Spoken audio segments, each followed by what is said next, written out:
Hi, my name is Mary.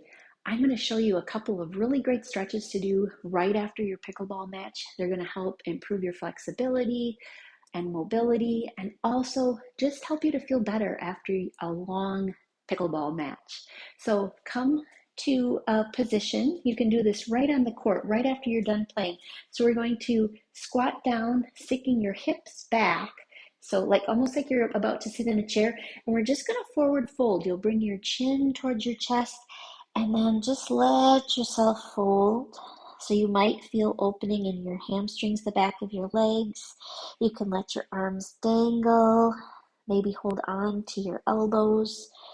Just notice your feet really grounded. So just feeling softness in your neck so your head is heavy. So feeling like you're lengthening your spine.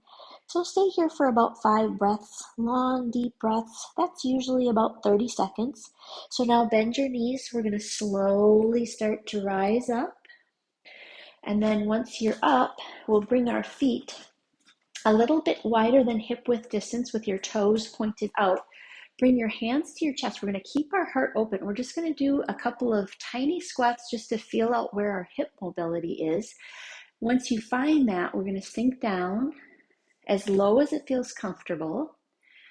And we're just going to stay here again for 5 nice long breaths or about 30 seconds. And then after that one, you can come to maybe a bench at the pickleball spot or even against like the wall of the pickleball court. We're going to step one leg back, have your foot perhaps a little bit angled, and we're going to come into a lunge.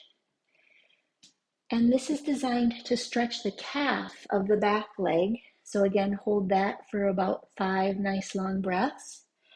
And then we're going to straighten the front leg and lean forward. So you're hinging at your hips, using wall or bench for support.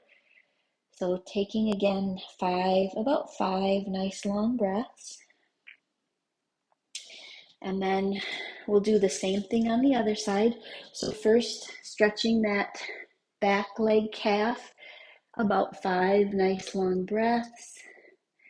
And then maybe stepping that back foot up a little bit, hinging at the hips, chin towards chest, stretching out the back of the leg or the hamstring.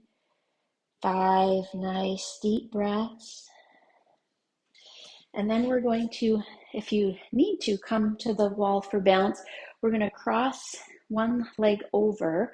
So this is a figure 4 position. And then you could stay here, depending on your hip flexibility. This might be enough.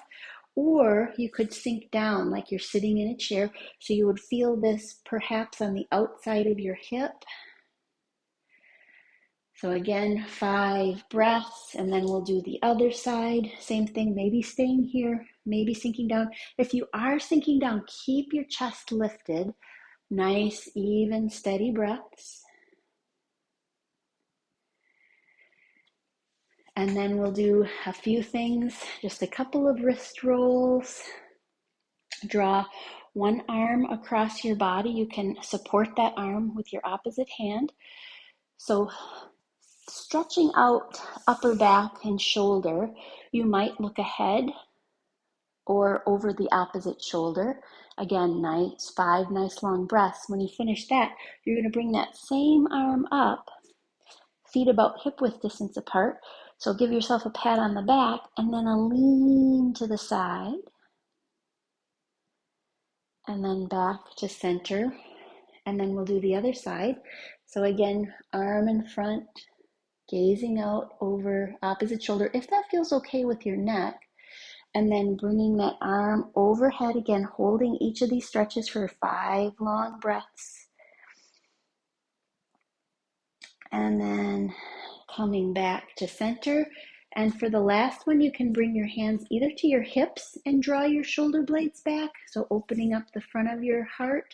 Otherwise, you could clasp your hands behind your back, still drawing shoulder blades together and just opening up all that tightness across the front of the chest. You might bring an ear towards a shoulder, 5 nice breaths. And 5 breaths on the other side. And there you go. on to enjoy the rest of your day. Thanks for joining me.